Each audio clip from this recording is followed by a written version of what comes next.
be fair, like, it's... We've got 47 minutes, keep cutting.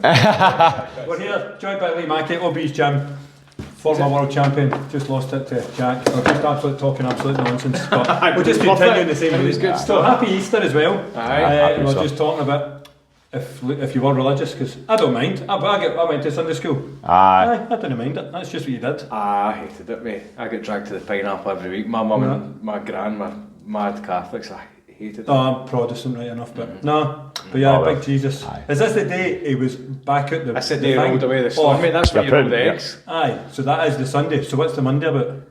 It's a Just a bank holiday? No, it's Monday no the resurrection. No, I thought it was. That's why I'm getting confused. I know I would get eggs and all that. He definitely get crucified on the Friday. Good Friday is when he get crucified. And then folk like that, why they call it Good Friday, is because he died for all your sins. Aye, and then on the Sunday he rose again. Yeah, I went to Catholic school, mate, and I don't remember any of this. There you go. Shows you how much I paid attention. There you go. So I don't know if it's the day or the morning. Easter. Aye, Sunday. So it's a Sunday. Sunday rising, innit? That's So it is that day. the symbolism of rolling the eggs, because he rolled the stone away to... What's the rabbits about then? That's just fucking That's just commercialisation. That's just capital, mate. That's just capital right there. there. Just looking to cash in and Jesus coming back for the deed. Mate, see even Santa Claus with Christmas, mate. I didn't see him at the when they were baby Jesus born or that. He was one of the three kings. He's a Coca-Cola propaganda, know what I mean? He could have been one of the three wise men for all we know. Aye, true. That could have been one of the gifts they brought. Frankincense more than Coca-Cola. I bet Coca-Cola would have loved it. They'd be a good marketing for them anyway. Just getting you a wee tour around about the gym, and you're looking at all the old pictures and everything, so... It was interesting to see, definitely. Especially realising how many fighters you've had for here, different generations as well. So it's really interesting to see. I always like seeing that, the old school Muay Thai, because even nowadays, in the space of 5 years, how much the sport's grown, it's pretty insane. Social media and everything else. Absolutely, obviously social media have a big aspect to it.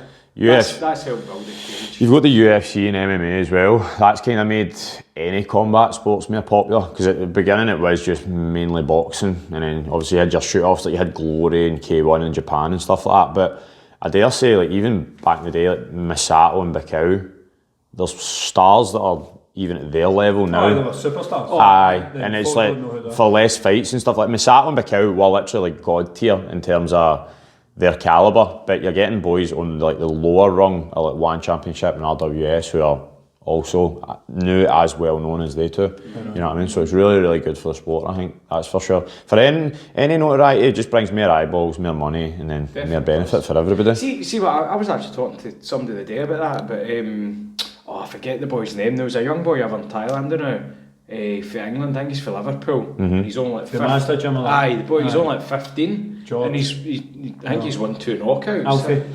No, it's not Alfie, I can't remember the boy's name. I know who he is.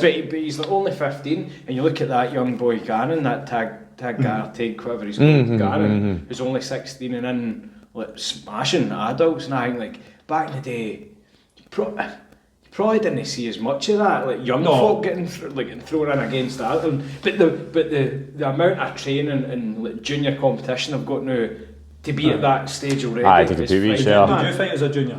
I've never had a junior fight. I started when I was 19. Aye, I'd never had a junior fight. I didn't even have an N class fight. Aye, C class, there you go. That's what it's like. So, because I was training 3 months, then I had my first fight. Aye, so didn't go according to plan, but still got in and done it all the same. Aye, and then I just obviously kept on. Did you have the neck tattoos out? I didn't. No, I had it's funny, see when you go back and look at my weigh-in photos from even the first maybe 2 years of my career, I think I've got 3 tattoos or something like that. So I've definitely invested in myself, shall we say, in the past couple of years. I don't have any tattoos, I'm cheap. That's it, mate, they're a fortune. The thing is, I don't spend my money on anything else. I've not got any other fun hobbies, so I was like, well, may as well just get tatted up. Aye. My third and fourth one were cover-ups because I had embarrassing one. Other women's names? In fact, no, do you know what? Going back to the old Catholic king, I got one when I was 16. I went into this tattoo shop, me and a couple of Did you get a cross? Aye. Yes. I went back and my mum was like, tell me you've not. She was going mental. Aye. It's a cross, mum, you'll like it. It's just like, nah. There's I'll actually shout out one of my pals on this, man, my training partner. I don't know if you know him, Stephen Belcher. He trains, he's from Hit Squad, right, the MMA gym, but he does the Thai Fit, and he's got a massive, like, talking about Jesus and all coming back to Easter and that, he's got a massive cross on his back with like Jesus on it.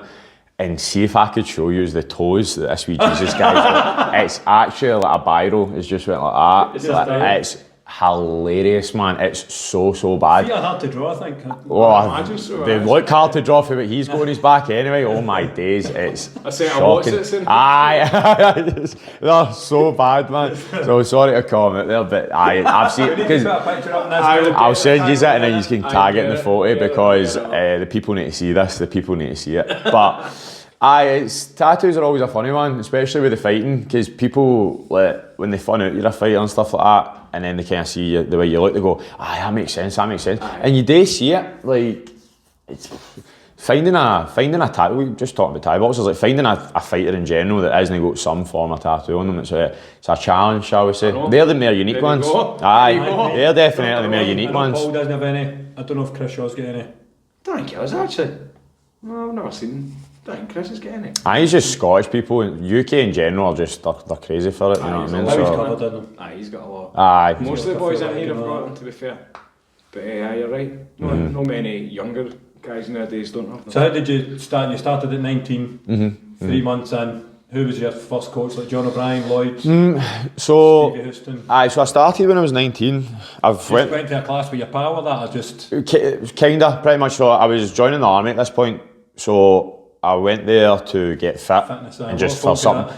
Just for something different. Honestly, like I'd done weights all my days, running out in the street, stuff like that, but never any form of like martial arts. And then I joined that class just for a bit of fun, done it, and I was like, that's actually quite alright. So I just kept coming up, and there was actually a really good squad of boys at the point at that time when I joined. So we just kind of all started training together. And you know yourself, like, see when you've done, like, you just guys like yourself who day train, like, see weights and stuff, it can get quite monotonous. That's why people like doing weights with friends and all that, because it's easy to bounce like somebody else. So see when you're going up a gym every day and you've got like, a good squad of boys to have banter and like get fit with, it makes it all the easier. So there was a good squad of days, and I just kept coming up, and then I would say, like, you're kind of just learning the ropes, so nobody's really your main coach.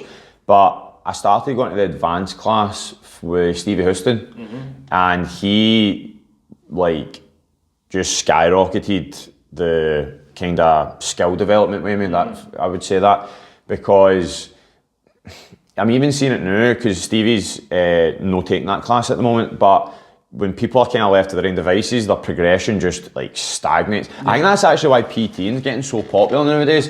Because, like, with anything, like I personally do like jiu-jitsu privates. No, I don't take jiu-jitsu privates. I do jiu-jitsu privates.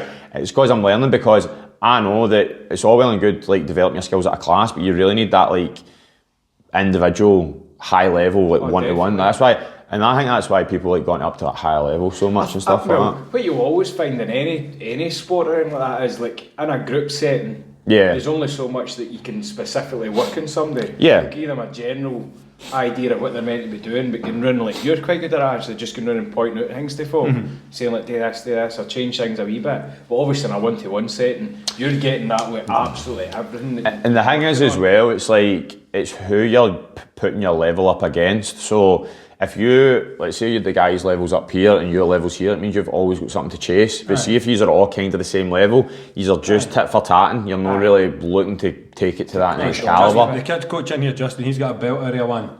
He said, if you're trying to get better, you should have somebody like who's not as good as you, so like you can play a bit with them, somebody who's the same level as you, and then somebody who's a higher level you can in. Because if you're always sparring with somebody who's better than you, that can even be like, I'm not getting any better. I'm not getting any better. I'm pretty sure that was, not to like put him down, but I'm sure I read a book on Ken Shamrock. Was it Ken and Shamrock? that's who says that. We all steal quotes from everywhere. Aye. But it's such a good point you've made there, because you do need to see all those calibre so if you levels. Your pals who you're training with and you're like, I did a bit better the day against them, and we're all still kind of the same, and then you have to spar with Stevie or somebody else, and it's like, I'm sure. Yeah, and just like even it's even like, see, you feed off other people's passions as well. So like Stevie Houston, I don't even think he got paid to take the classes up at Hobbies, right? And I always remember it, like this is like a key childhood memory right here, or teenhood memory. It's like, when I came up to the class one night, there was nobody else that showed up. I think that it must have been like all Pheromone, something, whatever. Nobody else showed up, and it was like, just did. So I was up hitting the bag myself, and Stevie's came up to take the class, and he's like, where's everybody else? And I was like, oh, they must not be here. I was like, I'll just go if you want to get home early tonight. Stevie's like, no, sound. And I think, I don't even think, had I had my first fight? I don't believe so. He's like, no, we'll just feet work drills. And for the full class hour, he just took me, myself, doing footwork drills. And I'll never forget that to the day I retire and all the rest of it. You appreciate stuff It's like that, honestly like, see somebody doing that out their own pocket, out their own free time, just on a Tuesday night, you remember the things, you know what I mean? So it's how easy is it for him to turn and go, just go up the road. Right, sound, let's go, early night tonight. So more or less getting a PT or it. Exactly, so like, see when you've got people like that who have got a passion for the sport, it makes it all the easier to get good at it. Stevie fought on the first show I ever fought on.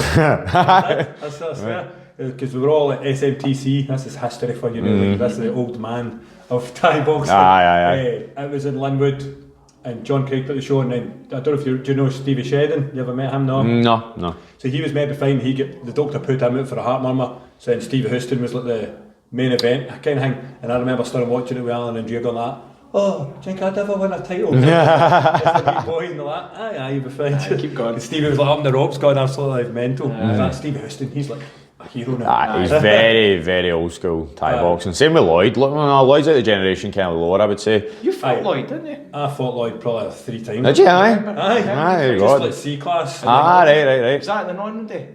Johnston Town Hall. There you go. It's not even there anymore. Yes. I did it. I've outlived Not cleaned in, man. We used to get every John O'Brien again with He used to come out with a bow tie on, didn't he? Did you know you? Is that against like Richard Cadden? Aye. Lloyd, used to come out with a rose in his mouth as well and get to his missus. Is that right? He did press ups after and things like that. He was I think I fought him twice in the Town Hall, and then once during like a kind of Scottish eliminator, I think, to pick a team to go to Thailand. Right. So 4 fights in one day. Well, like, that's the thing. So after I had my first fight, I lost on points. Second fight, I lost on points as well, because that was like 3 months into it, and then 6 months into it was my second one.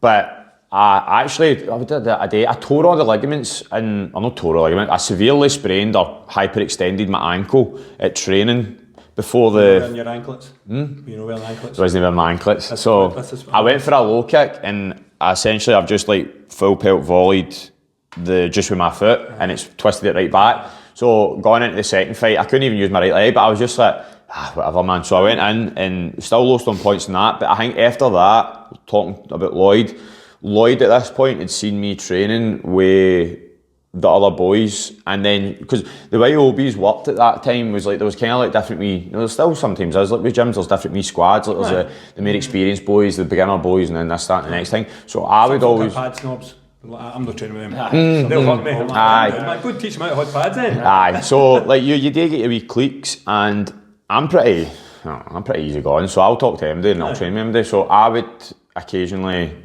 start training with like the more experienced boys, so to speak, like my pal Rude Boy, who like, he's actually the best man at my wedding now. My pal Rude Boy, JR Morrison, Nathan Jesmere, all these like high level boys, and then they would be in the ring with Lloyd. So I would just occasionally jump in with them, and then I started realising, I'm like, no, it's better training with them than it is like, because the thing is as well, remember that original group of boys that I says I was training with, they just started dropping like flies. Mate, you'll see that, you've been in the sport long enough, they just come and go, like I've been in that gym now for just turned 8 years, and I've probably seen about 4 generations, like 4 squads of boys.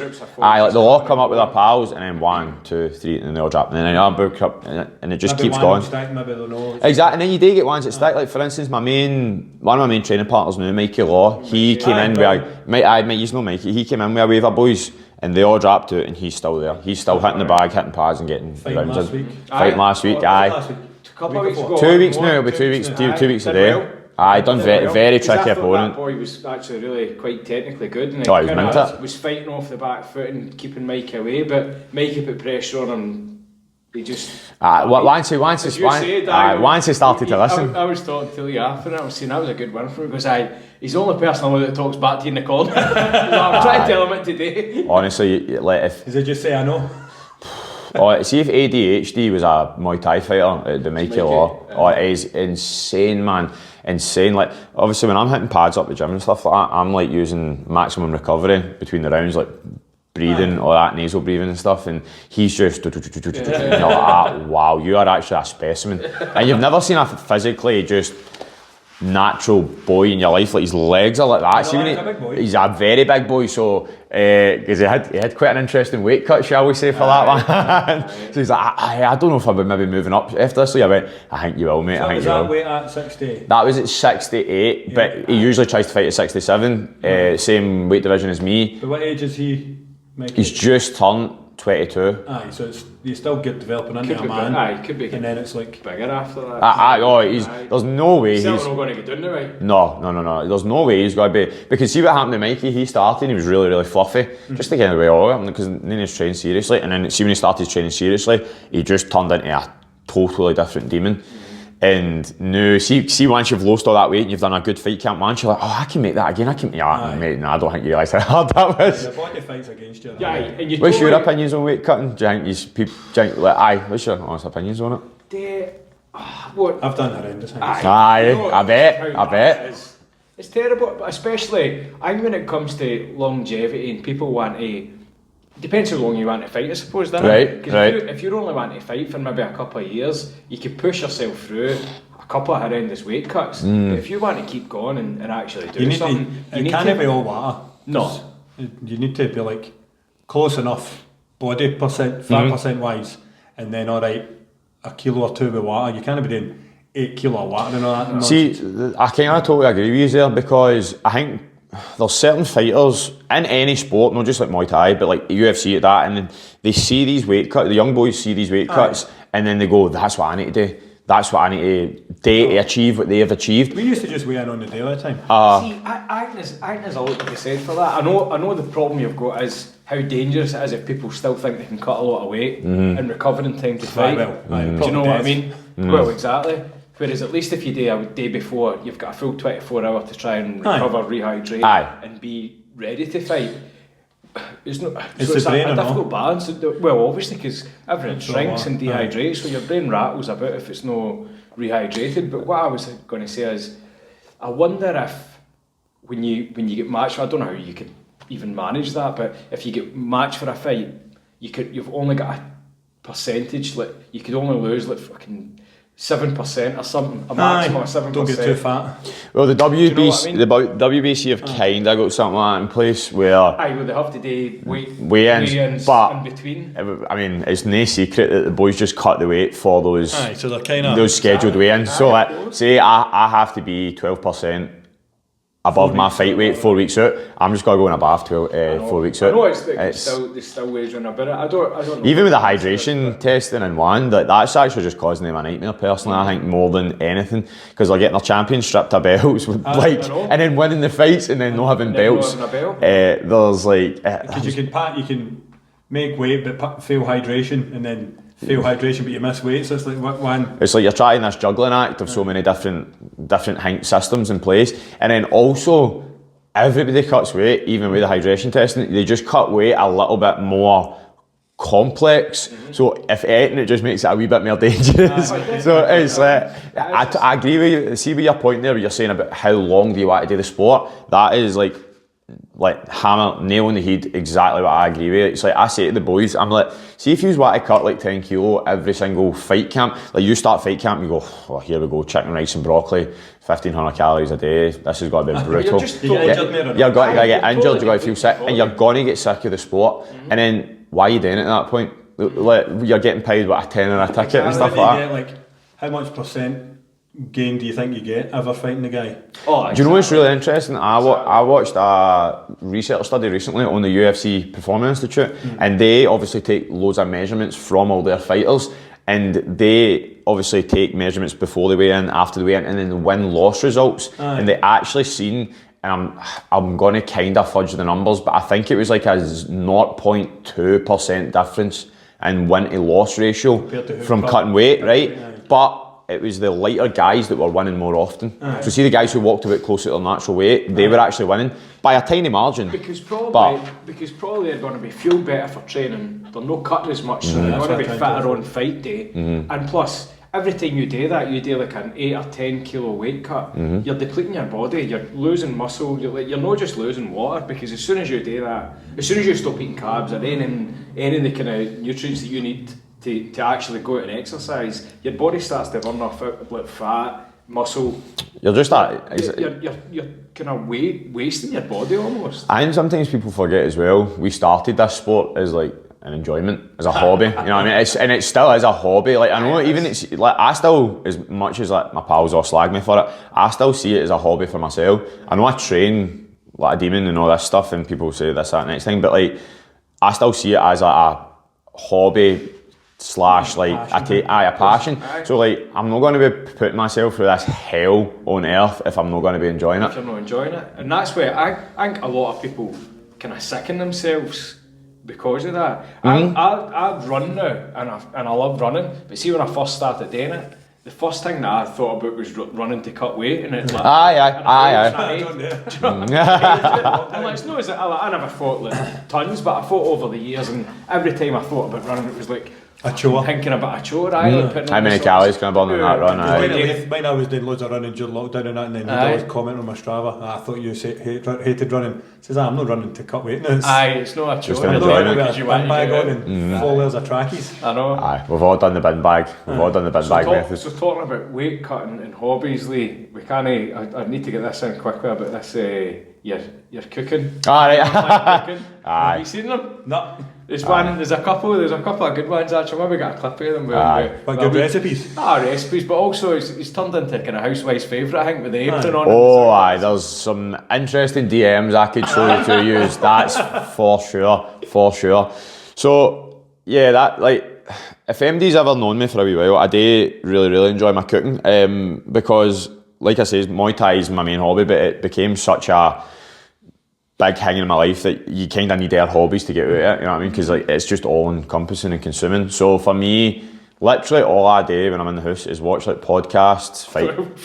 You were going to say something else. They give me a pee back, but nah, like I say, I'm a man of the Lord. Podcast, cooking videos, and then like fight analysis breakdowns. And it sounds like no botherly, but I'm not in the house enough to really do anything else. So it's funny when all the boys are talking about like, new shows on Netflix and all this, and I'm just like, no, I've not seen it. Yellowstone's good. Literally, somebody say, like, I've had 3 people say that to me this week, and I'm like, I've got a list on my phone, right, and it's like shows to watch, and it's massive, because I'm like, I'm never getting into this, but I'll write it down anyway, and Yellowstone's at the top of it. I never watched Game of Thrones for about 10 years until it came out, and then I watched that, that's pretty. Sopranos, I'm a Sopranos man. I've also never seen Sopranos. You've never seen Sopranos? I've never seen Sopranos, Yellowstone, and Game of Thrones. And I do quite like some like box sets, but these ones I've never. I just got my pal into Sopranos recently, and it was a experience, because he's watching it like obviously episodically, and every day when we're hitting pads, I'm like, what episode you on? Because I've watched it 2 times all the way through,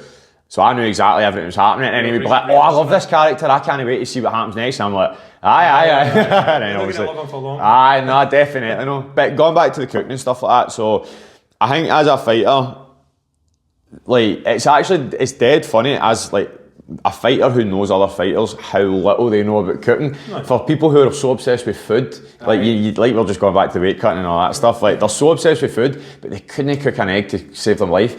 But for me, I've always enjoyed it, because I was like, right, sound, if I'm going to start making weight and all this other thing, like, and also just like live a normal functioning life, I'm not eating chicken dippers and turkey dinosaurs the rest of my days. Potato waffles. Exactly, smiley faces and all that. So I was like, I might as well get actually good at this and put myself in it. So I love it. It's just an enjoyment for me. But I was like, just trial and error in the house, or absolutely, just trial and error in the house and stuff like that. And then I was like, I need to start bashing into social media videos, and I'm like, and see. This is what a few of the boys have asked me, like, oh Lee, you going to do like breakdowns on how to like fling a 1-2 or a switch kick and all that? And I'm like, nah man. One, I'm not a technical fighter, so there's no chance of getting any mad technique about me. They'd be like, Lee, how'd you get good at Muay Thai? I'm like, just never get tired. Just keep going.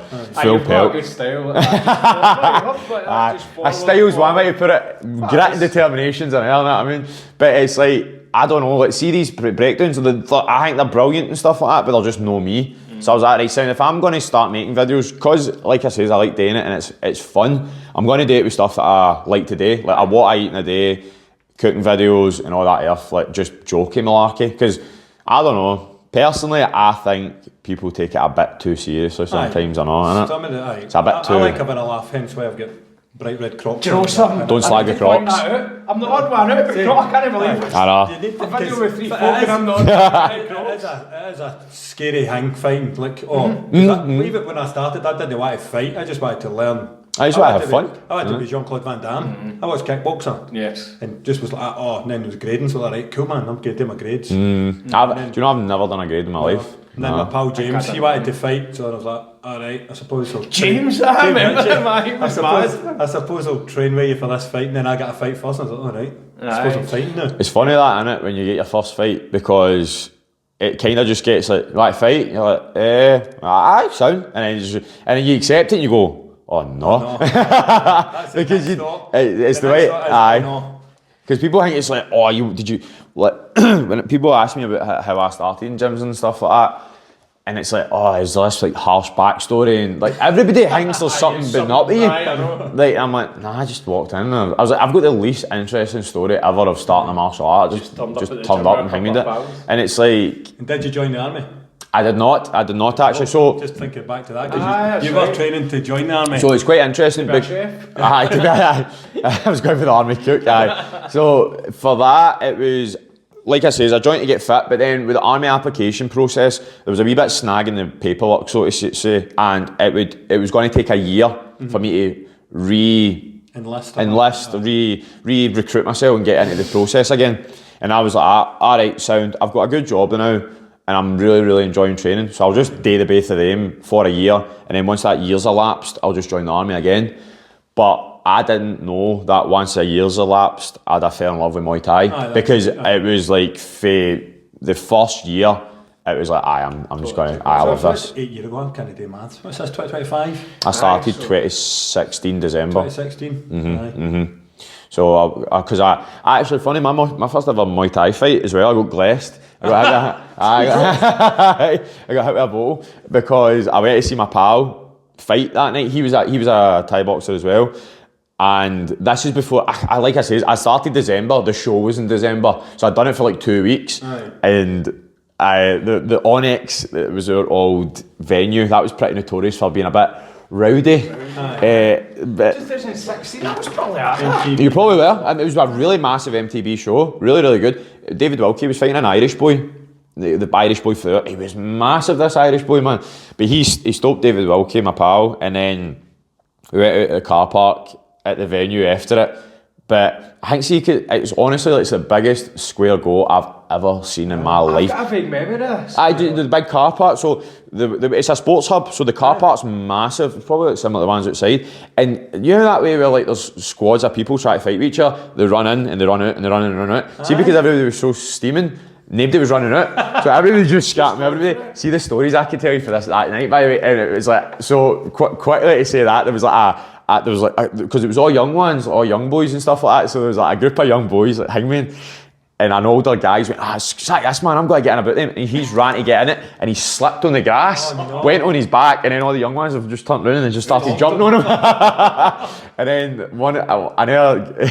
another squad of boys has hit my pal, and I've spun the boy around and grabbed him. What are you doing? And then his pal must have seen, obviously, me grabbing his pal and just clocked me with the head with a bucket bottle. Did it smash? No, it didn't. Just clonked. I've still got the scar. Jesus, no wonder.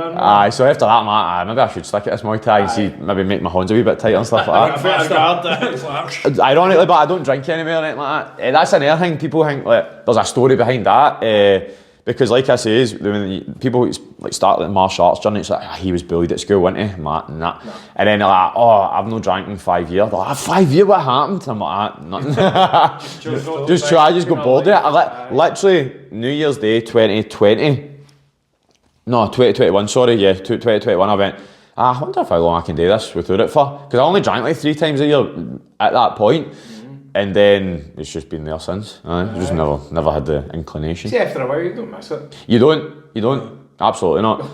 You agreed with me. A few days off it. Aye. A few days is the same as a couple of years, you know what I mean? Honestly, it's like, it's not a big issue I do to me. remember I stopped drinking like for one of my fights, and then I went out in Edinburgh after it, and it was like a pint of Magners or something, and I was like, oh God, man, that's rotten. Stuck my way back. It's quite a big time with the fighting. Like, I'm always quite interested, like, because everybody's got their own methodology for a fight camp, innit? Like, right, no takeaways 6 weeks out, right, no eating 8 weeks out, no doing this 12 weeks out. But like, I did a bit of everything, to be fair. I just kind of, I'd still have a wee drink, but just I wouldn't go out. well, So, Cowboy see if- Cerrone would drink every night in fight camp. See if you're stuff going like out, it's like a different story to like if you're in the Aye, house, aye, having some aye. comfort and diet lemonade. Yeah. And then Michelle would be like, oh, Michelle, my wife, if you want a, do you want a takeaway? And I was like, oh, but I'd be in the house and I'm like, I've just got a 3 minute run first. Like, Right. aye. That'll make up for a Chinese. I wouldn't. I just ate clean and wouldn't drink. Remember? How long was your fight camps? We never called them fight camps back in the day. It's all buzzwords now. It was just life. Youth. It's just like train. Then maybe if depends how far out you knew you were going. Yeah. Aye. Maybe about 8 weeks. 8 weeks. 10 weeks for dieting and just knowing that you were going to ramp your training up. Yeah. A bit, maybe. But I was saying on here, I think it was when we spoke to Hilary and Dad, I was talking about I was in the sauna before I went to a weigh-in. I just went to the sauna, it was just myself, and I took a set of scales with me, and I was outside and this guy's like, what are you doing? And I was obviously telling him I was at a weigh-in to go to, and he was like, oh, you should drink red wine, man, drink some red, It's going to dehydrate you or something. well, did you see Elia Tapoya, yeah, he has a glass of red wine. Like a litre of red wine before a weigh-in. Yeah, he. Is it a litre, he said? A litre bottle? It was a glass. It was a glass. Did they not go on to say drink like a half a litre or something? So this is the thing with the social media posts is people can't tend to fudge up the numbers, so to speak. So exactly. So, but social media. I actually watched the clip. No, the full podcast. Ah, right, okay. Because I'm sure he said because he drank a glass of wine, and ended up. He didn't say millilitres. No, I'm certain he said he drank a glass of wine, and ended up drinking the full bottle. Yeah, well, see, to be fair though, like, I'm sure he said that. if you're at that point of dehydration, they probably want to make a difference if it was 500 milliliter because. Been banging the next day.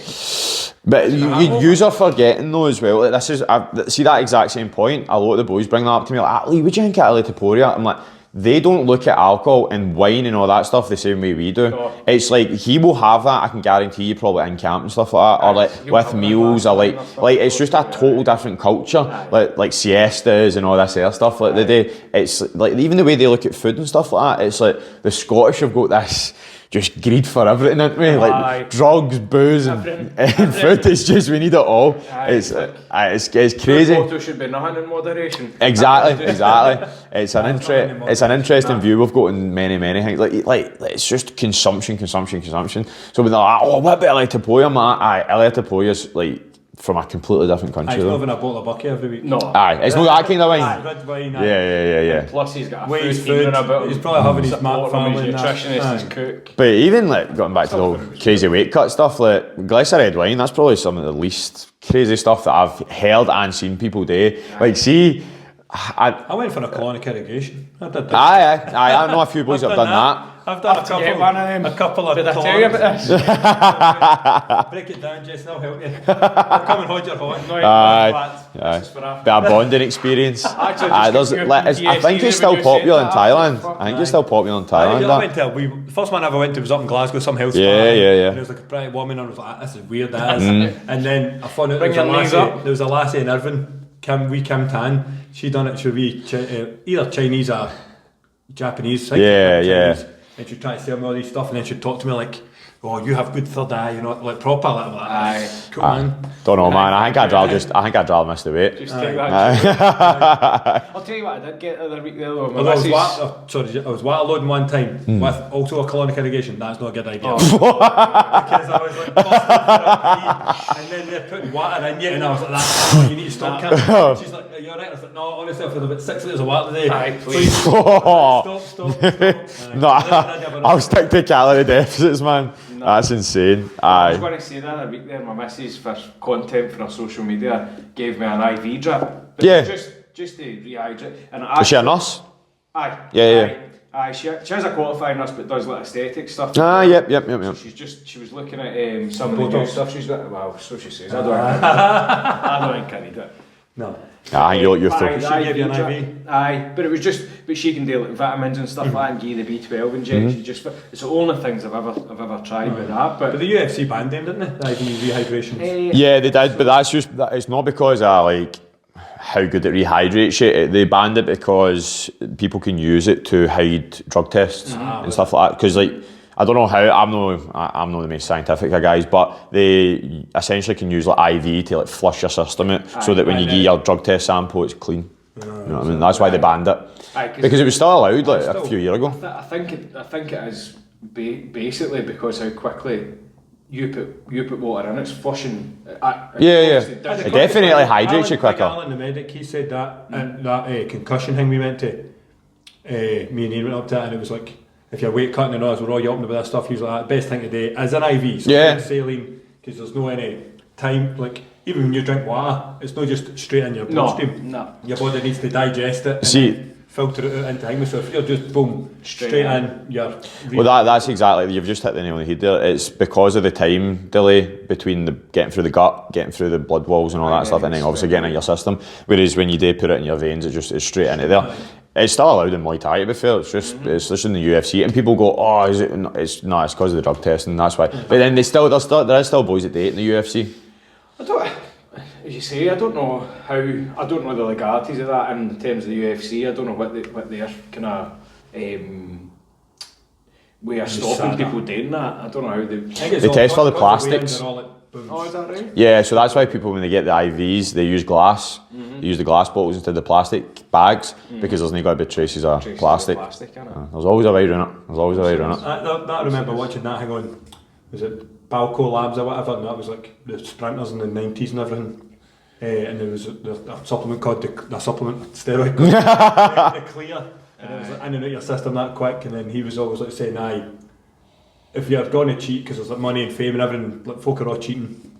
The drug takers are always one step ahead of the drug kind of testers." Oh, aye. And then as soon as they get a new testing system, they're already ahead of it. To get on top of that, I know.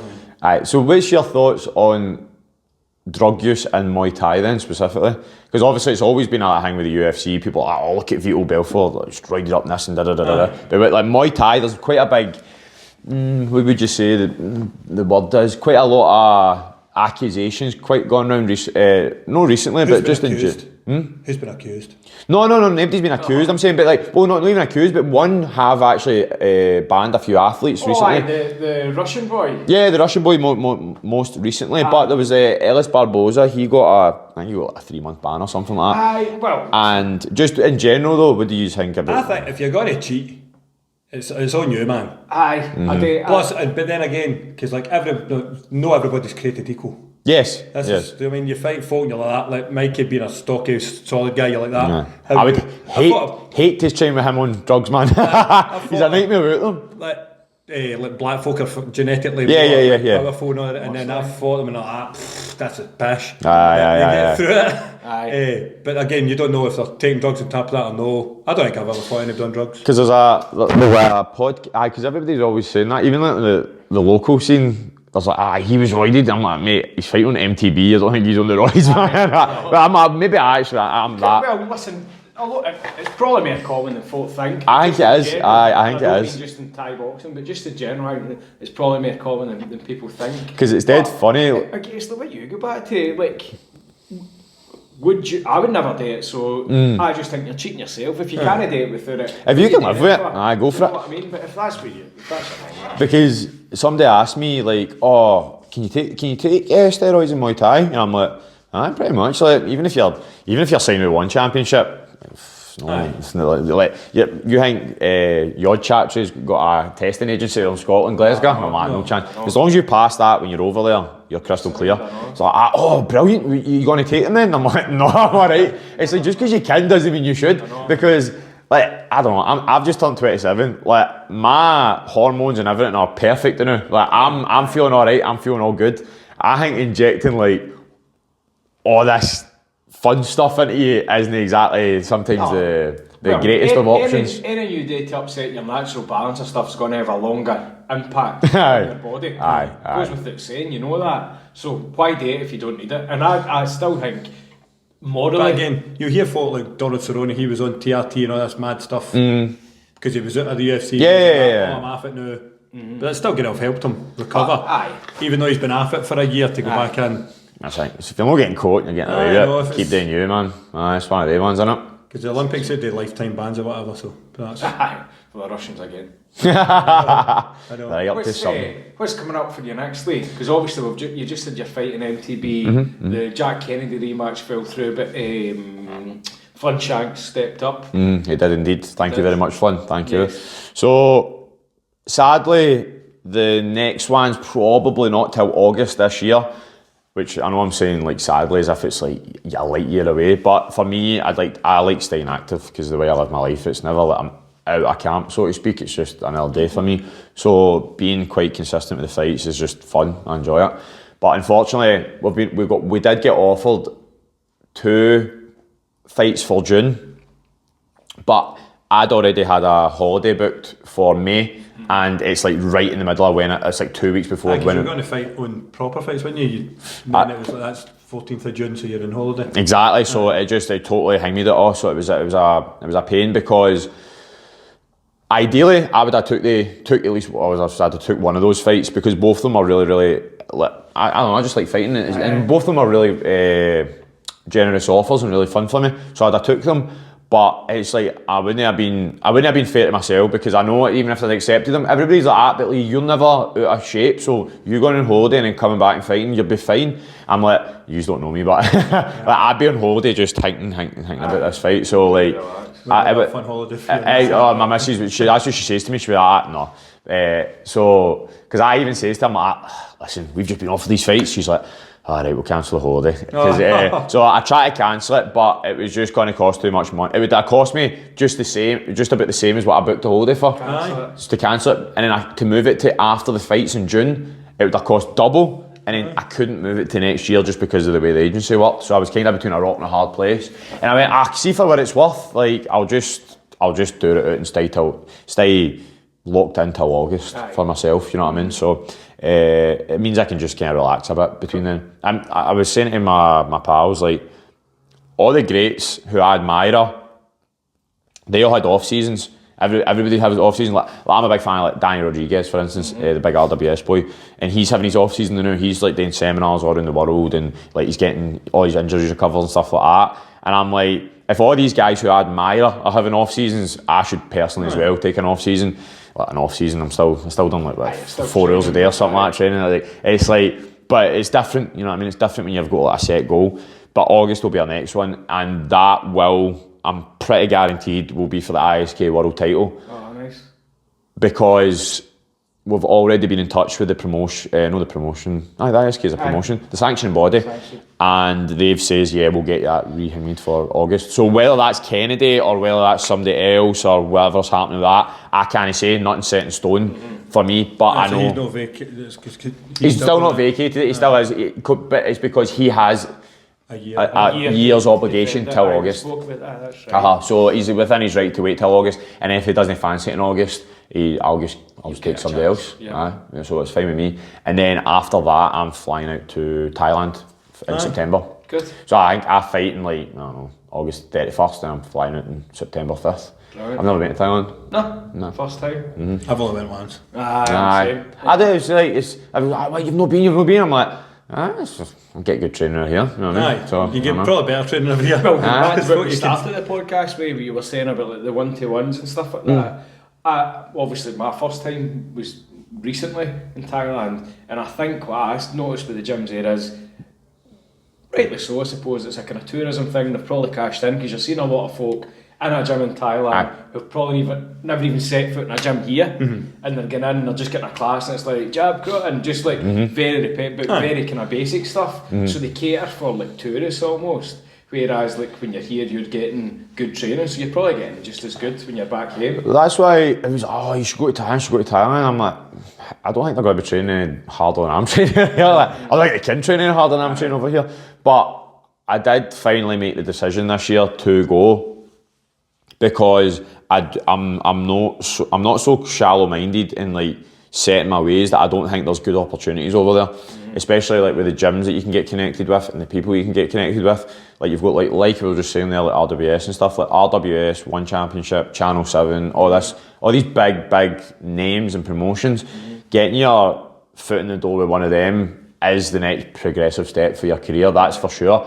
And you don't have the best chances of probably doing that from a gym in Johnston. So it's just a fact. So if you, it's like hang me by proxy, you know what I mean? The closer you are to something, the more chance you are of getting hooked in. So that's why I've said I was going to go over. So I just booked a one-way ticket, but I do believe I'll probably come back in like January time, because I fly out and then I'm looking to have like 1 or 2 fights over there. Hopefully 2 actually, just to keep myself active. And then my missus is going to come over the last month of the year, and we're going to go on a honeymoon, and then we'll come back in January. Because we're getting married in July, I'm fighting in August, then I'm fucking off in September. So I'll know exactly enjoying my newly married life that long, to be fair. But sacrifices you make, mate. Certainly. I don't know if it's a sacrifice, I'd say it's a blessing. It's a blessing. Right, listen, remember where you want to look at it. I'm just going to see the time of that thing still running. I hope so, because there's some good content. Good content we do. Who would you want to fight over here? Over here? Aye. UK? Aye. Like Tom Keogh, you heard of him? I've heard of him, aye. I've heard of him. Tom Keogh would be a fun one. I think me and him would be a fun fight. And that kind of tournament. 8-man tournament thing. That'd be fun. That'd be a good match. As much as it might sound like I'm shooting for the stars, I think Moab Durman, that'd be... that's correct. That was a good fight. It was a good fight. Aye. Good stoppage, to be fair. Boy, that hooked. Aye. Wow. Because Stevie Miko asked me to get Tom for James McKenzie. Aye. And then the Tom fought Mo, and it was like, oh, maybe just wait a wee while, just because James was just still in up and up. Was that no match though, James and Tom? Kinda. I thought I seen a poster for it. I get posters made quick as fuck. Right. For you versus James. Because, what was it, like... Printed posters and everything, cost me money. Send me something, I'll put them on. So, like Tom, I think Tom's quite booked up now, I think, by the looks of it. The boy's fighting every month, fair play to him. He's fighting good opposition as well, Nathan Bendon and that Dan O'Toole and stuff like that. See, what I've always says is like, I always wanted my career to be like, to get to the top as quick as possible and with the least like junk as possible as well. Like, don't be taking stupid fights and stuff like that. Just get me there. See, once I'm there, then it's time to have fun.